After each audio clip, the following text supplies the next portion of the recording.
Salam alaikum an filɛba cɛman ni musoman denmisɛn ani maakɔrɔba aw minnu bɛ ka an lamɛn ni aw ye an balima chrétienw ye alleluya aw minnu yɛrɛ fana bɛ yen nɔ ni aw ye ayiwa sira ka sira bila ka taa ŋaɲan fɛ sira dɔnbaliya tɛ an b'a fɔ aw ma aw dansɔgɔ aw ni ko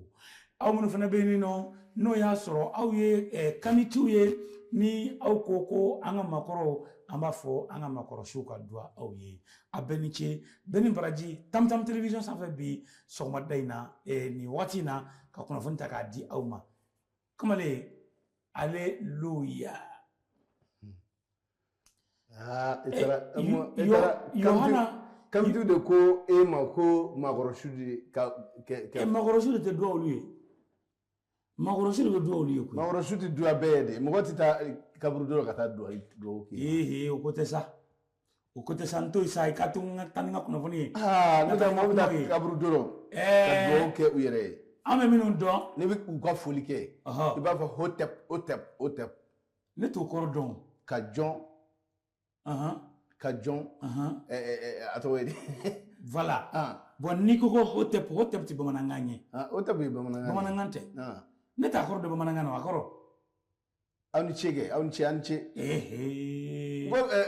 fɛn de don n bɛna min f'i ye n ko kalan na hotep ye aw ni ce de ye ayi sa namɛ sa n ko kalan na anw b'a fɔ de ko jɔ i ma k'a lasabati ka wurugi o de daminɛ hotep ye o tɛ hotep ye aw nana ni fɛn dɔ de ye aw ma se ka min justifier justification foyi t'aw bolo jumɛn kelenna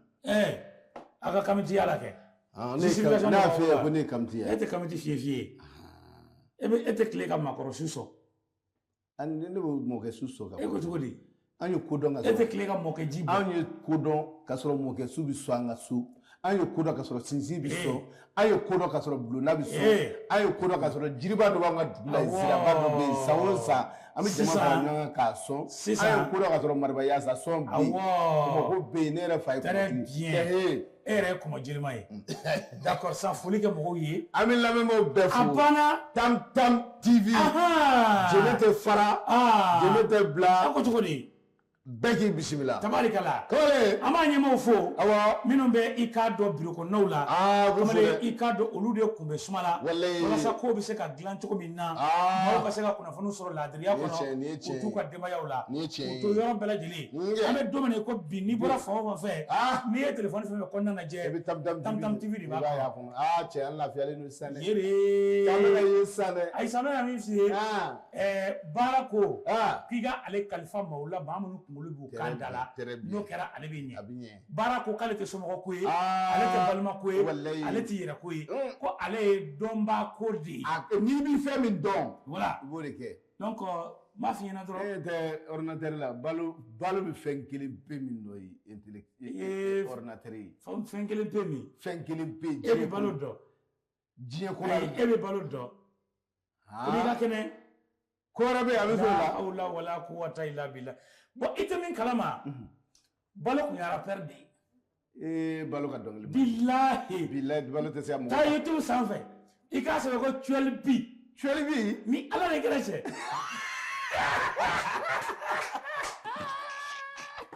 kamalen o tɛ kɔrɔbɔ ko ye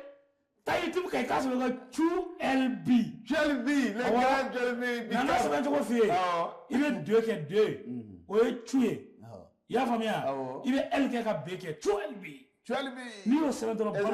balo bɛ sin ka na i b'a ye a kunkolo digilen don balo kunkolo kun bɛ digi de ja tubira o n'a yɛrɛ n'a ka karamɔgɔkɛ ma tubi o a tɔgɔ ye di sorikɛ sogore de k'a tubi sogore ye tubi n'o tɛ a bɔ bɛ faransɛni dɔ fɛ ni nin kun taara faransi a ko ti na mali la dɛ an kun b'a wele ko fasodenjugu a kun ti na mali la yan balo a kun ti na wa a ka ko kun bɛ caya dɛ wala an taara kunnafoni ye kunnafoni a ko cogo di kamalen n bɛ taa ni kunnafoni ye sɛbɛn min bɛ ne bolo i k'a dɔn nin tɛ dɔwɛrɛ ye nin sɛbɛn bɛ wele ko Malijet i k'a dɔn kamalen a sɛbɛkɔrɔ kuma na maa min tigɛ n'o bɛ sɛbɛn in na a tɔgɔ ko Toguna A Traoré kamalen i k'a dɔn a sɛbɛkɔrɔ kumalen don a ko anw ka jamana an bɛ don min na i ko bi e ko i k'a dɔn Toguna a tɛ ka ɲininkali kɛ wa a ka ɲininkali kɔnɔ a ko n'a fɔra ka sigikafɔ kɛ Yadi Agale Amadu Kufa ka sigikafɔ kɛ ani u cɛ yalima ko o ko bɛ se ka kɛ cogo di ka sɔrɔ Mamudu Diko t'a la na nka ɲɛf'i kana i kana bi kunna i n'a fɔ ne ka fɔlen don a ko dialogue avec les djihadistes maliens Yadi Agale et Amadou Kufa les processus peut-il être possible sans le leader religieux comme Mamudu Diko a ye ɲininkali de kɛ a kumana Toguna de ye nin fɔ wa Toguna de ye ɲininkali kɛ yalima ko n'a fɔra ne bɛ taa e ka yɔrɔ la waati bɛɛ o de don wa ayi i pan o kunna bon ni nin y'a kan ni nin hakilila bɛɛ la i tɛ n to n ka taa ni n ka kunnafoni ye sɛbɛnnikɛla ko a ko i k'a dɔn an bɛ don min na i ko bi fɛn min ye anw ka jamana kɔnɔ maa minnu bɛ yen ni olu kɛn bɛ Bamaci ye ka zolen da i k'a dɔn malidenw na i k'a dɔn bi n'a ka biya la Amadu Kufa fɛn min ye Yadi Agale ko n'a fɔra ko ka négocier ni olu ye bi o négociation o tɛ se ka fɔ cɛ belebele dɔ kɔ o ye jɔnni ye Asrafo Ashrafa o fɔba ŋana Mamudu Diko o min bɛ n'a tɛ ka balo an ka jamana in kɔnɔ yan tuguni a bɛ jamana kɔfɛ k'a sabu kɛ gɛlɛya belebele don bɛ ani jamana ɲɛmaaw cɛ kamalen i k'a dɔn Mamudu Diko sɛbɛnnikɛla ko ale kɔni tɛ anw fɛ yan min ye Toguna ko ale jɔyɔrɔlen don yalima ni nin maa kɔfɔlen in tɛ ni o ye Mamudu Diko ye kuma bɛna se ka kɛ Yadi Agale ninnu fɛ cogo di a ko i k'a dɔn ka négociation kɛ ni jihadiste ninnu ye maa minnu bɛ bi n'u kɛn bɛ ka marifa ta maa caman bɛ bi i k'a dɔn citoyen na n'o ye jamana kɔnɔdenw ye olu dakɔnɔ k'a don maliyɛn caman de ka kumakan dɔ bɛ yen ko yalima ko négociation tɛ kɛ ni Bamaciw ye wa e ko tɛ sa ko maliyɛnw jɔn ye ko fɔ ne bɛ bɔ min tɛnɛko ka ne bɔ Mali wolo lɔ sa ne ma fana ye kuma jugu fɔ nin ye dɛ maa min fɔra e tɛ ka kuma in faamu koyi ko maliyɛn fanba ka kuma yɛrɛ e ko k'e t'a la ayi sisan e ko maliyɛn ko maliyɛn fanba awɔ ko ka négociation kɛ ko fanba ko n'i ye maliyɛn tila fila ye tila kelen ko ka négocier avec les terroristes tila kelen ko non ko négociation tɛ yen bon tila kelen min ko négociation tɛ yen o ye aw de ye tila kelen min ko négociation bɛ yen o ye ne ni balo ninnu de ye aw maliyɛnw ye ka tɛmɛ anw kan wa ayi an m'o fɔ i bɛ ka kuma tiɲɛ aw fana tɛ maliyɛn ka tɛmɛ anw kan dɛ ayi e ko ne t'a la sa ko maliyɛnw de ko don ne ko e ma ko maliyɛnw de ko don e kelen ye joli ye maliyɛn mɔgɔ caman cɛ la mais i kan ka kuma de fɔ k'a fɔ ko bɔn bamanan o ye aw hakilila ye bamanan minnu maliyɛn minnu fana hakilila ko ten o de filɛ i tɛ n to n ka taa ni n ka kunnafoni ye an ka taa n'a ye parce que n tɛ jɛn ni nin ye bi dɛ an tɛ négocier bon anw bɛ négocier bon a ye taa komi aw ta anw ko ka négocier a ye taa komi aw bɛ u yɔrɔ dɔn a ye taa négocier n'u ye n'u yɔrɔ dɔnnen don aw fɛ sɛbɛnnikɛla ko a ko n'i ye a ta ni ka lajɛ fɛn min ye i k'a dɔn anw ka dugu caman bɛ yen n'o ye anw ka i k'a dɔn village caman bɛ yen e ko olu ma accord ta ni Bamaciw ye kaban wa fɛn min bɛ wele ko accord cessez-le-feu avec les groupes djihadistes kamalen i k'a dɔn olu y'o ta ni u ye ka d'a kan san tɔw la u dɛsɛlen bɛ ka sɛnɛ kɛ balo cogo gɛlɛyalen don nka kabini u y'o kɛ ka na se sisan ma i b'a ye k'a fɔ o dugu caman bɛ yen u sera k'u ka sɛnɛw kɛ nɔgɔya la i n'a fɔ Boni Douanzan ani i k'a dɔn dugu wɛrɛ minnu bɛ yen o dugu caman i k'a dɔn olu kɔni kɛn bɛ ka négociation ka o minɛ ta bi ni ka jɔ n'a ye gale sɛbɛnnikɛla ko a ko o tɛmɛnen kɔfɛ fɛn min ye image dɔw kɔni yera fɛn min ye Yusufu Toloba o min ye anw ka i k'a dɔn maaba ye fɛn min ye Dana Amasagu i k'a dɔn o maa belebeleba don sɛbɛnnikɛla ko ale ko min ye village minnu bɛ yen n'olu kɔni ye i k'a dɔn signature kɔni kɛ ko Toloba n'a ka maaw ma jɛn ni signature ye koyi bari ko signature in kɔni tɛ dɔwɛrɛ ye ko waati la tɛmɛ min don k'a da bɛ tila ka juguya i k'a dɔn dugudenw de la fasilikɛba ko a ko kumakan dun bɛ ka bɔ dɔɔni dɔɔni a ko n'i ye a ta ni ka lajɛ fɛn min ye professeur Aliou Noun Diallo ancien président de l'Assemblée nationale continue d'insister sur la nécessité d'adopter un dialogue inclusif pour sortir le Mali de cette crise ko Aliou Noun Diallo an ka jamana in maa ba dɔ don kamalen i k'a dɔn wa jamana premier ministre kɔrɔ don assemblée président kɔrɔ don ko an ka kuma ni maa ninnu ye ko o nafa ka bon an kan dɛ o ye Aliou Noun Diallo ka kuma de ye c'est un vieux. Il est sage. Un intellectuel de haut niveau. Quand on négocie. Bismillah. Comment est-ce? Nam. C'est un gars ko. Akoni ataninga amofle. Femme ni ko indam na bila kote. Kabini san 2012 gele mi anka. Kuna ko kamo gele ya bakle dama do kono. Ko no gonte. Ale ko nyame ikado no ya samina. Today. Comment est? Benkan ko ke an yere mo nyonche. Kaso amagole ya. Na benkan be ke angala je ka kuma nyongo fe. Ikado amadu kufa. Yadi agali. Ube yecho di ka sigini uye ka kuma ofe. Mimba to ben kele nya bisa ka sabati. Nga sebengela ka fa chokola ko ben kele nya sabatili koni ko ke choko to la fefio fo ka ke ikado imam mamudu diko o nyana ma balole nyana ya mamudu diko ka do uka ka kuma wala sa ikado anu bisa ka nyon fa mu chokola ko bari wati temena ale le kunye guluki bo ka da o wati ula ko abena kuma nyo ya sabate ikado mali gouvernement aneni makofole nunche ben kele nya o bisa ka sabati chokomena fasirga ba ko akoni mami miribe ala wati mina mamudu diko be au conseil islamique nyama ya kwa bla la délégation belebele donye kata Tombouctou wati mina ansardin mo ani mujao olu kembe ka maw tige ninga ikado wala ya jugo taka nyeshi mawma mamudu diko anaka délégation wulla kata ni yoro ina minye kuma nyonyo ni benka ka to ke wala sa ikado ukani wala ya jugo ndabla sirga bako akoni ndu ya san sabai o mamudu diko o min be ne aka strategy ka fari ni jamana josraw ka o konti anfa mali kono ya o kono kembe ka ikado alese ko sira ni anko kameta négocier nunu ye amena ken sira jmenye amena do sira jmen fe ga komi ko kadi ale ikado o de angala je ni kuma nyonya be sira soro anga kuma ani nyonche toguna ni nyaka sabenye ikado anya ba mali jeti kono befu kado okay point analyse et analyse ne ga analyse la ne ga jatimina na négocier li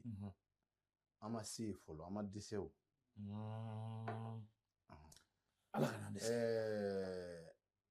ali nu an chokoroba do an fado yame ko ante u ka wati tili labli ok ale bi da mais an wulila an dara mena an tɛ o yɔrɔ in nɔ bilen quoi nya famu ale bɛ yɔrɔ ni mina ye an tɛmɛna yen kan j'ai bien compris Mamudu Diko ta yɔrɔ awo ale b'u yɔrɔ dɔn wa ayiwa e tu yɔrɔ dɔn e tu yɔrɔ dɔn ayi ne tu yɔrɔ dɔn wallahi e b'u yɔrɔ dɔn ne tu yɔrɔ dɔn a fɔra ɲɛna ko yad agali ko bɛ Algérie ni Mali cɛ a bɛ taa Algérie a bɛ na Mali kɔnɔ Amadu Kufa ko sigilen bɛ centre la yɛrɛ o ma fɔ e ɲɛna a fɔra ko a bɛ centre la Amadu Kufa faga ko fɔlɔ min kɛra n k'a fagala ka don centre la de Sanego mo an kana kɛ n gɛrɛ ye k'an kɔnɔ fara jɔn kɛra gɛrɛ ni k'a yɛrɛ fara butigitigi n'a ka juru b'i la i bɛ baara kɛ de k'a ka juru sara tiɲɛ don n'i taara négocier ka juru wɛrɛ ta ni juru a bɛ caya wa a tɛ caya a bɛ caya donc pour éviter négociation in ma ne bɛ kɛ négocier n ka ordinateur sanni na o bɛ taa laban mun na bon 5000 tɛ n bolo bilen bamanan ne bɛ 2000 d'i ma à prendre ou à laisser no a da sera o ma parce que an bɛ taa se jadisiw ma sisan jadisiw ka kuma fɔlɔ-fɔlɔ bɛ kɛ min ye jumɛn ani e da bɛ na se Mamudu Diko fɔlɔ min ma ale ka kuma e tɛ se ka na Mali la fɔ ninnu ka bɔ yɔrɔ la i b'a fɔ Toguna ye k'a ka hakilila ka ɲi a ye min di jamanadenw mankan don mais jamanaden fanba fana min bɛ yen ni fanga bɛ o la k'olu ko vraiment négocier o t'an ka ko ye fɔlɔ an ma dɛsɛ quoi tabarikala an ma dɛsɛ an bɛ dugawu de kɛ ala ka ko kuncɛ cogo min amina ya rabbi i y'a faamuya wa n'o tɛ nin ko banna ka ban o i y'a faamu wa n bɛ dugawu de kɛ nin ko banna nin ko banna a kana jɔrɔ o kuma ala ka nɔgɔya amina ya rabbi kamale Naam. l'armée k'a bɔra ka frappe kɛ sɛbɛnnikɛla ko a ko i ka dɔn wulikajɔ bɛ sen na bi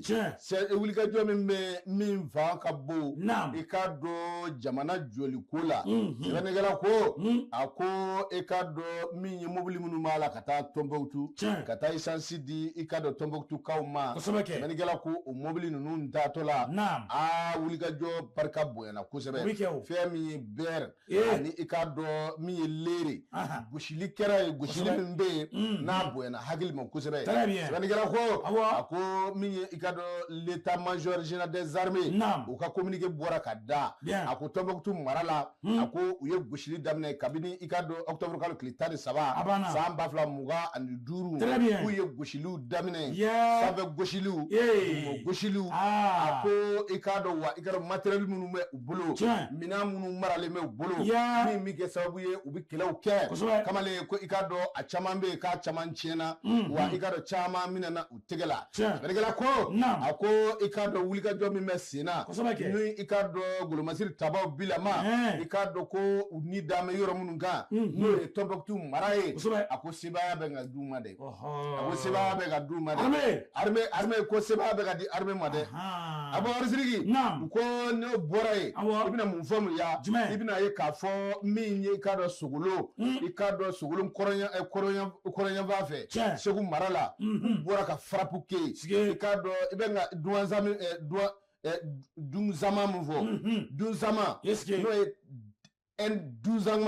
a ko u ye frappe kɛ fana frappe min bɛ ne a bonyana i ka dɔn hakili ma sɛbɛnnikɛla ko a ko Mbɛwani i ka dɔn Mbɛwani mara k'u ye frappe kɛ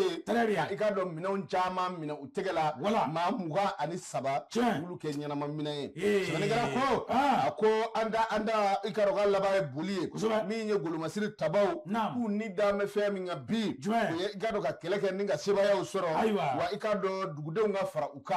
walasa ni ka daw yɛlɛ u ye sɛbɛn an y'a sɔrɔ Diriba ka kunnafoniw kɔnɔ min ni faama ka communiqué don n'a y'a bila i ka dɔn a ka bɔlɔlɔw kan an bɛ foli di faama maaw ma an bɛ foli kɛ i yɛrɛ ye fasere a ɲɛna kosɛbɛ l'armée monte en puissance da tɛ dɛ ayi da wa da tɛ dɛ kamalen ko ne y'a faamuya ko n'i y'a faamu da tɛ dɛ aradari bɛ anw bolo anw ka aradari bɛ fɛn min fɛ an ka aradari bɛ fɛn caman hali ni miseli bira aradari b'a ye tant que joli kɔni bɛ circuler la u bɛ nkalon minnu tigɛ k'a fɔ ko dɔw bɛ centre la dɔw bɛ yan fɛ a tɛ yen dɛ n'a bɛ yen n'an y'a sɔrɔ frappe kɛra o i y'a faamuya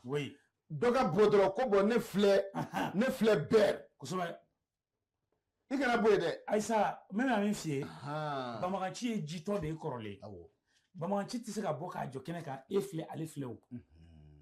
i ye n faamu wa o de ye gɛlɛyama yɔrɔ voilà a gɛlɛyama yɔrɔ yɛrɛ donc u b'u dogo de k'u ka tiɲɛni kɛ anw ka sɔrɔsiw de bɛ t'u ɲini k'u bɔ wo kɔnɔ ka tasuma da o très bien fɔlɔ o de tun bɛ anw kama mais bi an ka golomasiri tabaw de b'u ɲini a banna ko in bɛ tan de a bɛ de kamalen i bɛ taa ni kunnafoni ye i b'a to nin sɛbɛn kɔnɔ nin waati in na n ka don i k'a dɔn Mali web kɔnɔ de i k'a dɔn Dunbiya se Dunbiya nin y'a ka sɛbɛn ye a ko i k'a dɔn Segu Tarawele anw ka jamana min ye i k'a dɔn maa min bɛ yen n'o ye politiki maa ye kamalen i k'a dɔn politiki maa kɔrɔ don bari politiki ko tile bannen don Ɲankɔrɔ Yɛrɛ Samake a kumana Ɲankɔrɔ Yɛrɛ Samake s'adresse à Assimi Goïta. Très bien. Le moment est venu d'unir nos forces. Ɲankɔrɔ Yɛrɛ Samake min ye i k'a dɔn Welesebugukaw ka yɛ a ko Assimi Goïta k'a bɛ lettre kɛrɛnkɛrɛnnen ci Assimi Goïta ma lettre cira don jumɛn i k'a dɔn le 14 octobre octobre kalo tile 14 don ka ɲɛsin Assimi Goïta ma munna a ko i ka dɔn ale Ɲankɔrɔ Yɛrɛ Samake a bɛ se ka min fɔ Assimi ye tiɲɛ yɛrɛ la an bɛ don min na ko bi ko waati dɔ de sera maliden ka jɛ k'a tigɛ di ɲɔgɔn ma ka don da kelen ka bɔ da kelen Mali ka bouger. nge sɛbɛnnikɛla ko a ko n'i ye ɲankɔrɔ ye Samake ta k'a lajɛ maa min don jamana in kɔnɔ maa dennin tɛ bari min ye jɔyɔrɔ belebelew kalifara a la jɔyɔrɔ minnu ni a y'o kɛ ni nimisi wasa ye jɔyɔrɔ minnu ni a y'o kɛ ni kunkɔrɔta ye o dɔ ye jumɛn ye min ye ɲankɔrɔ ye Samake min ye ambassadeur kun don ambassadeur min ni a y'a ka ambassadeur kɛ kamalen k'a kɛ k'a ɲɛ fo jamanadenw nisɔndiyara yan'o cɛ Welesebugu maire kun don kamalen a y'o fana kɛ sɛbɛnnikɛla ko a ko o de la min ye parti politique min bɛ n'a bɛ wele ko PACP parti politique kɔrɔ ni o ye PACP ye kamalen o président d'honneur kun don ɲankɔrɔ ye Samake a y'i sigi k'i lajɛ a ko jamanakuntigi Asimi je viens en paix n bɛ ka na i ma ni bɛn ni kelenya ni koto ɲɔgɔn ta la n bɛ ka na i ma n'o de a ko munna anw ka jamana an bɛ don min na i ko bi jamanadenw i k'a dɔn jamanaden ɲuman caman bɛ yan minnu kariyalen don k'u ni di faso in ma k'u dusukolo di faso in ma o bɛ Mali kɔnɔ yan a ko o de la n bɛna min f'i ye i bolo bɔ mɔgɔw nɔfɛ e Asimi Goyita ni mɔgɔw ka jɛ a ka baara kɛ o de ɲɔgɔn tɛ sɛbɛnnikɛla ko a ko ɲankɔrɔ ye Samake min ye i ka dɔn nin cɛba in a ko a ka kuma kɔnɔna na Mali kɔni ye an bɛɛ ka jamana de ye ko ye n'a binna a tɛ bi jamanakuntigi kelen ye a bɛ bi jamanaden bɛɛ de a ko ale ɲankɔrɔ ye Samake a bɛ ka nin kɔrɔfɔ min fɔ nin ye tɔgɔ ɲini tɛ jɔyɔrɔ ɲini tɛ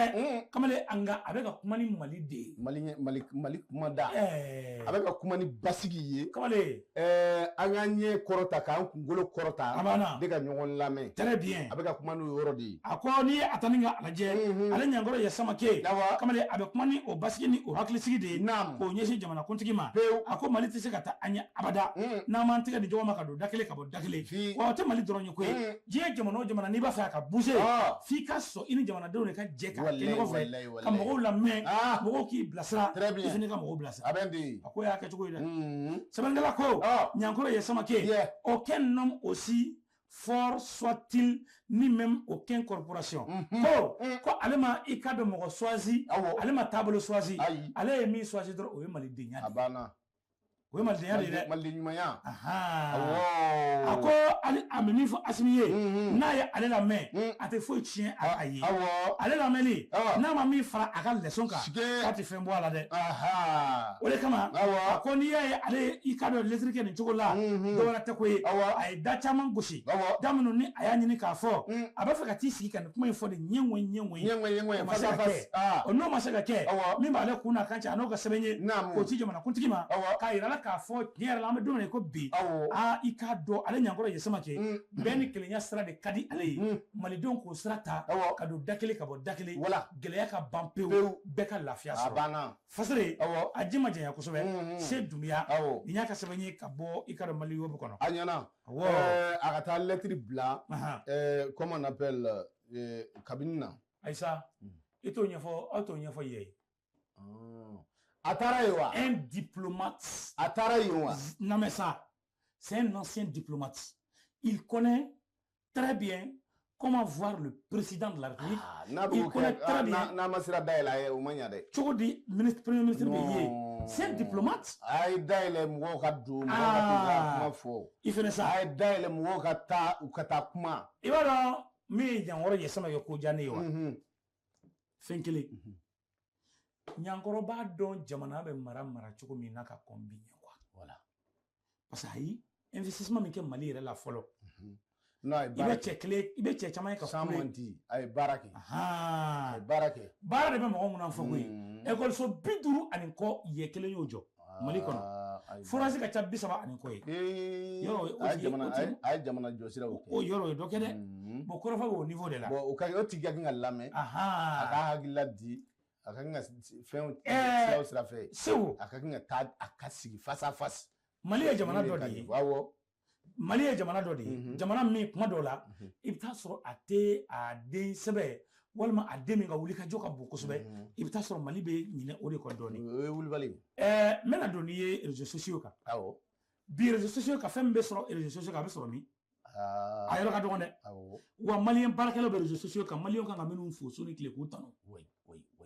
i ye faamuya wa kosɛbɛ n bɛna npogotiginin dɔ f'i ye i y'a faamuya kosɛbɛ bon a bɛ se ka kɛ si la a bɛ kɔrɔ ni ne ye n kɔni t'o dɔn mais hali n'a bɛ kɔrɔ ni ne ye n ma d'a la Asile i b'a dɔn wa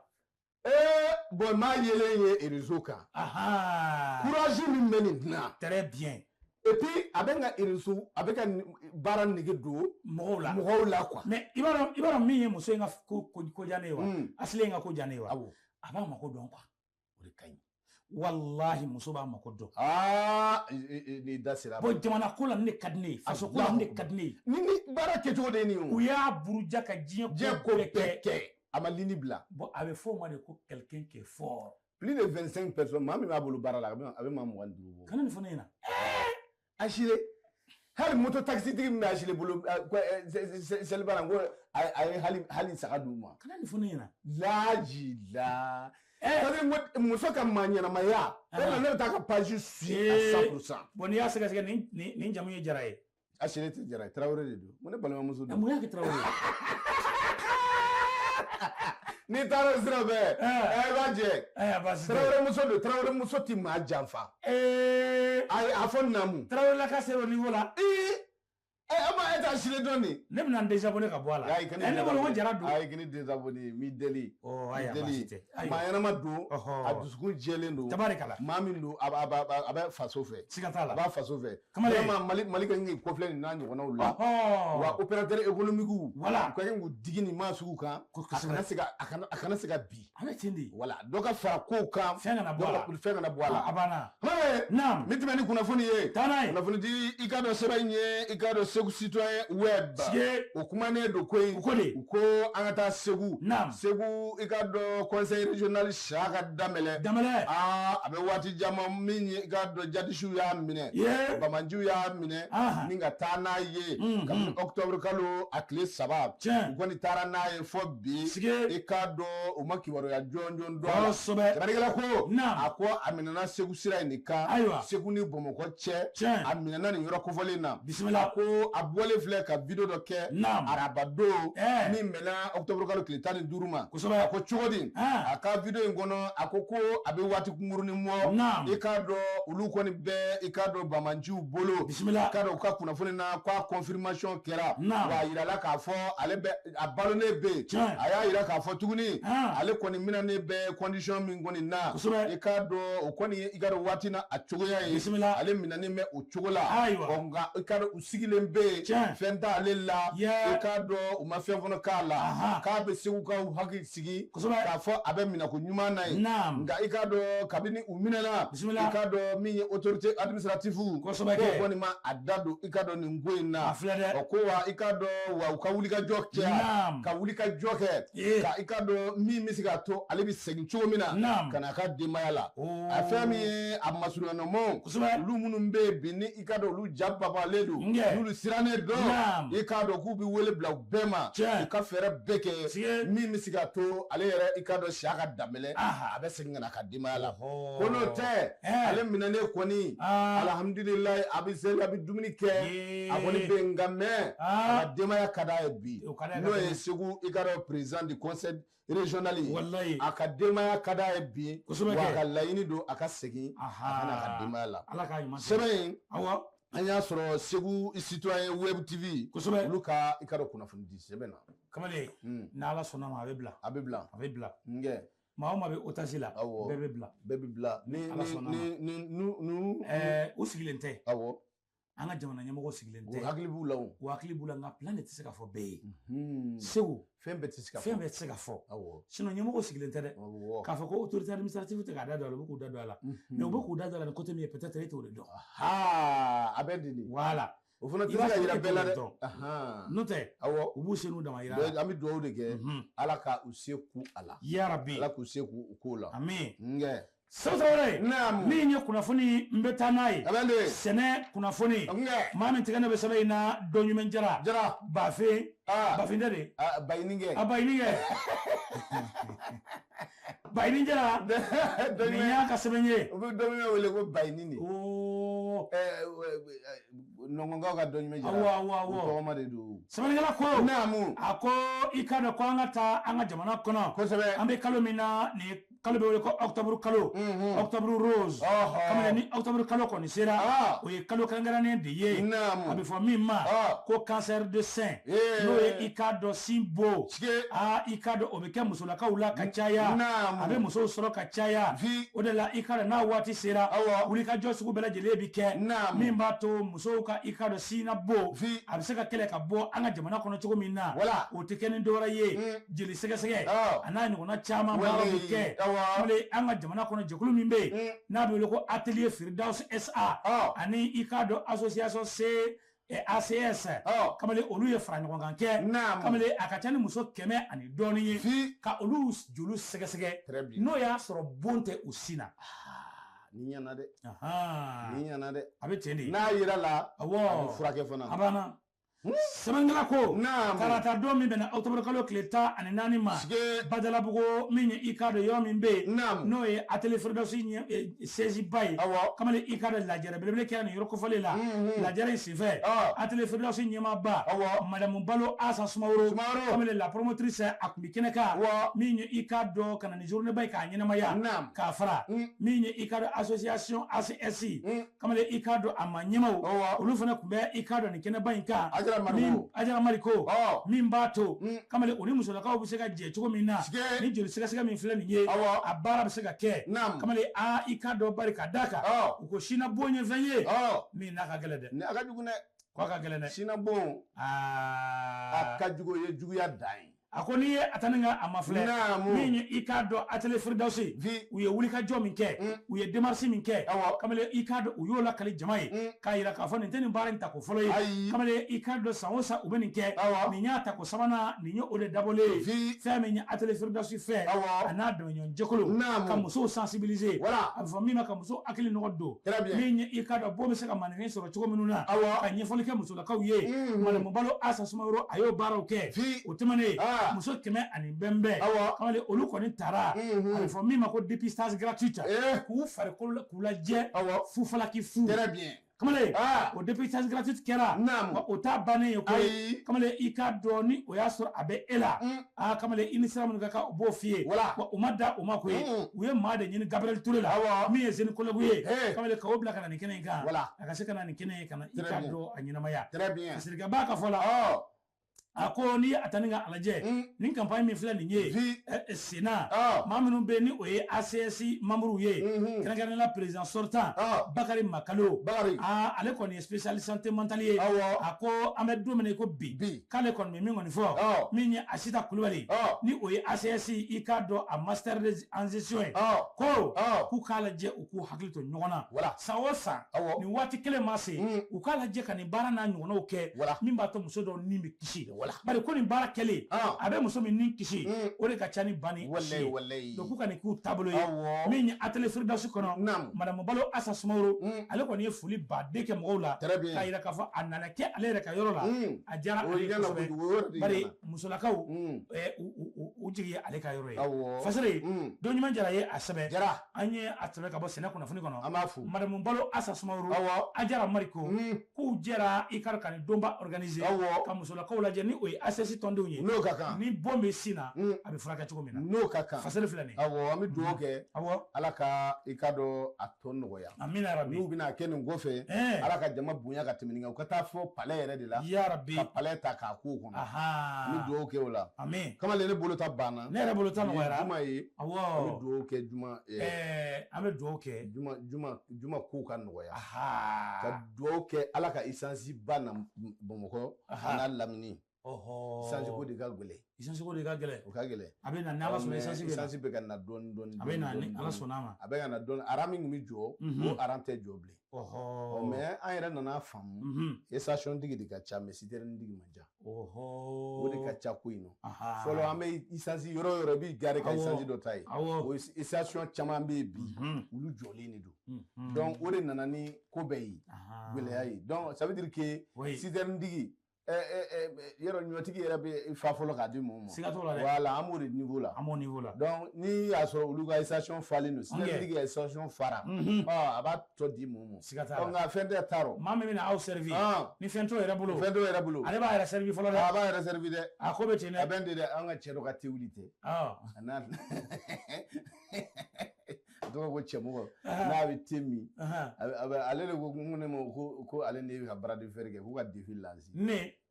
Ani ne. Ani kɔni. Bras de fer. Bras de fer. Mali kɔnɔ yan. Ne ko fɔ ka na. n ko bon ni défi bɛ lancer. Ne kɔni bɛ se parrain ɲini ni marraine ɲini. An ka défi lancer kabala ballontan dɛrɛmɛ in ka ɲi. A bɛ na ne Abubakar Sidiki sama bali sɔrɔ yan.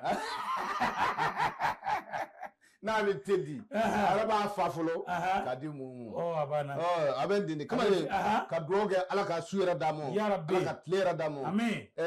Faransi, Amérique, Italie. Kosɛbɛ. An b'u fo. K'u ni ce. K'u ni ce k'u ni faso den. Ka taa o man gɛlɛn ka tila k'i kɔ filɛ faso la. O de ka gɛlɛn. Mais ni olu sera k'o kɛ an b'u fo la ka dugawu kɛ Ala ka u ɲuman segin. Yarabi. Kamalen wa salam.